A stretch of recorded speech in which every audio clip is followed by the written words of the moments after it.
Hello, hope you're doing well and welcome to my channel. I want to talk to you cellists about how to play this tune that I wrote called Tumbleweed.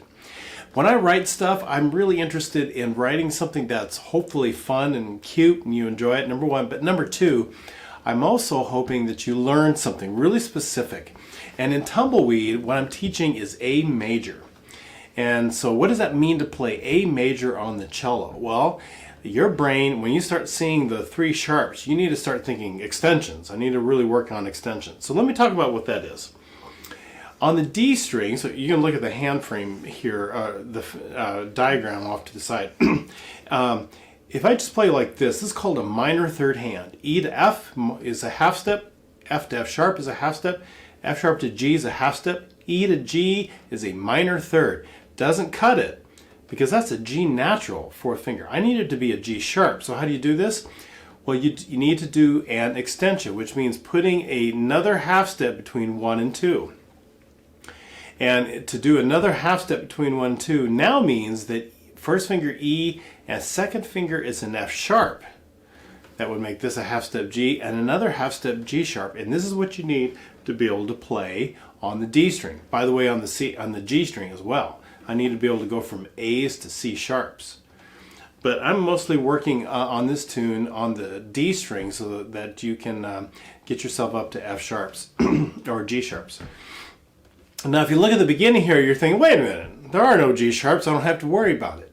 Oh, that's true, you don't. But I wrote this in such a way that you can still practice an extension without having to worry about that fourth finger. Now the fourth finger comes up twice in the whole song, and I'll get to those in just a minute. But right now I just want to work on this a little bit and what it is that you can do to practice to get ready to learn how to play G sharps.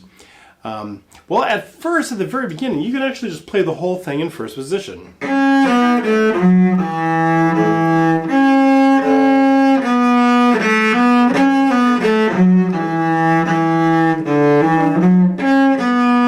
No problem.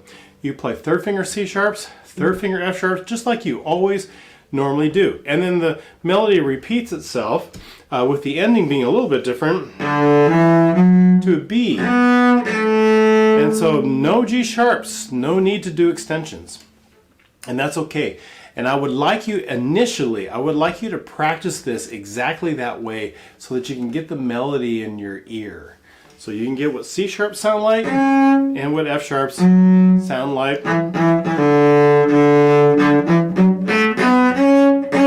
I just want you to get that in your ear. And once you've got it, because you're not going to practice this a lot in class, right? You're doing that a bunch. And then one day you're like, you know what, I can do this. Why don't I try something different? And that different would be to use C sharps. Same melody, I'm just going from a second finger 2 for C sharp, first finger B, open A, second finger F sharp, first finger E. And I'm just practicing that stretch between 1 and 2. Now how do you do an extension?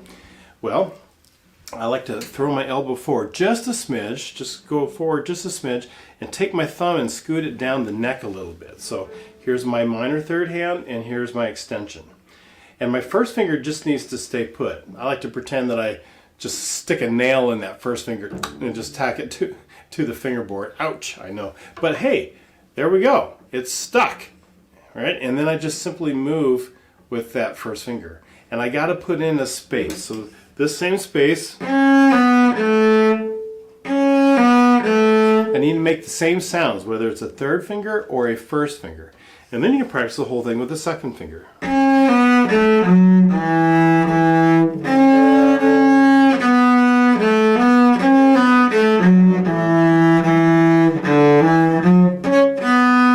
You take.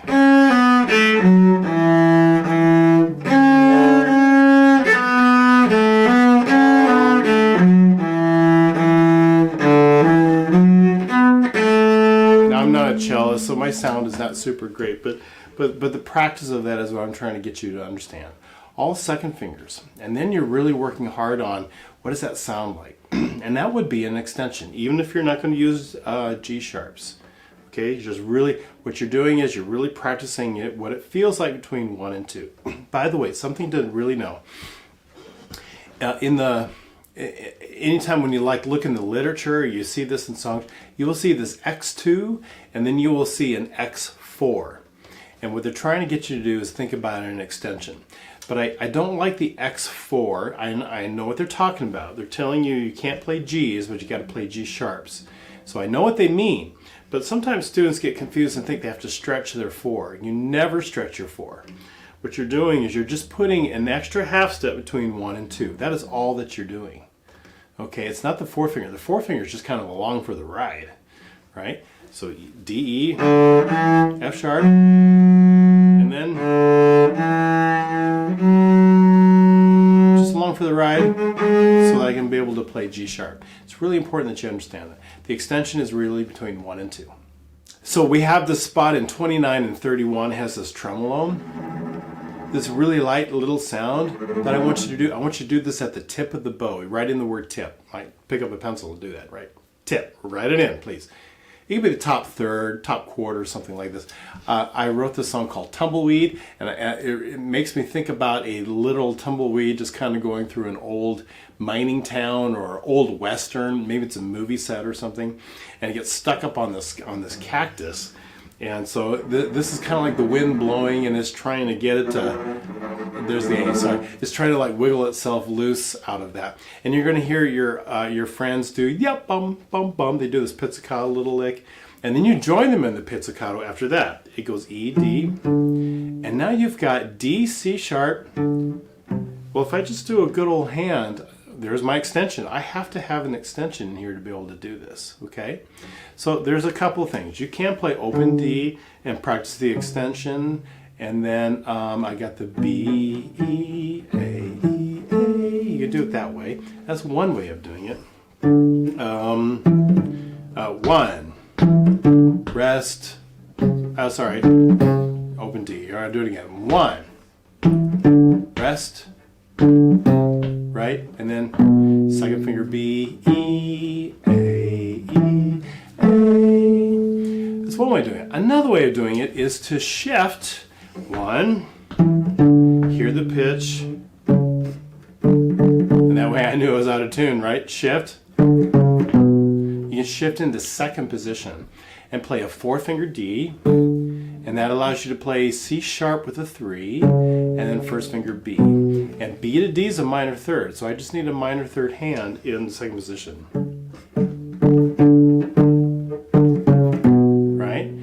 1, rest, and then you got to shift back for the E, E, A, and so that's another way of doing it. So it's nice to have a couple of ways to be able to do something.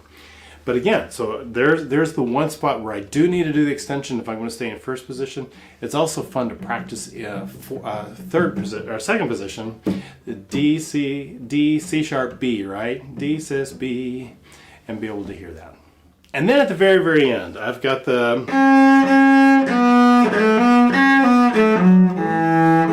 right here. And I do it again, but now I'm going up, bow, up. So it repeats itself. It's the same little lick. So the first time it's D, E, Fis, B, A. And then you got to go up, bow. D, E, Fis, B, A. Now right here, check this out. F sharp, G sharp. Oh, there's my G sharp. I can really practice the extension. And now I need it because I got to be able to play a G sharp. There's my G sharp, A. So one way of doing it is to go open D, first finger E, extension on the F sharp, and then I'm ready for a 4-finger G sharp, and then scoot up to the A. You can do open A if you want to. Oops. That's a little out of tune. I could do that. I'd rather you not do the open A. I'd rather you practice this little shift so you can get in tune like I need to be able to. F sharp, G sharp, A. And your friends are going to go boom on the end on beat 4, and you got to stop right with them. That's one way of doing it. Another way of doing it is to shift to a first finger F sharp. That way you're ready for G sharp on the 3 and A on the fourth finger A, and then you put a little vibrato on that and do an A and catch the end. So you can go into second position that way as well. Okay.